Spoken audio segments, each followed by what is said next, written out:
But বিশ্বাস করো, কৃষ্ণনগরের লাইট দিয়ে সাজানো এই পুরো শহরটা ওই 2 দিনের জন্য যে কি রকম লাগে সেটা একমাত্র কৃষ্ণনগরে যারা থাকে তারাই জানে।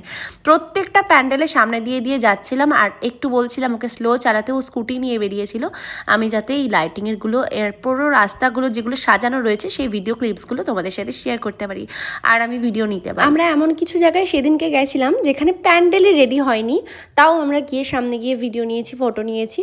আর যেহেতু ছিল 3 দিন আগে, জগদ্ধাত্রী পুজো 3 দিন আগে কৃষ্ণনগরে প্যান্ডেল রেডি হয় না, 2 দিন আগে থেকে প্যান্ডেলগুলো রেডি হয়। তারপরে আবার ওকে নামিয়ে দিয়ে আমি চলে এসেছিলাম আমাদের পাড়ায়, মানে চাষাপাড়াতে। চাষাপাড়াতে পুজোর মানে জগদ্ধাত্রী পুজোর যে মেন দিন তার 5 দিন আগে থেকে প্রোগ্রাম স্টার্ট হয়। প্রত্যেকটা দিন প্রোগ্রাম হয়, প্রত্যেক দিনের প্রোগ্রামের ভিডিও আমি আগের বছর শেয়ার করেছিলাম।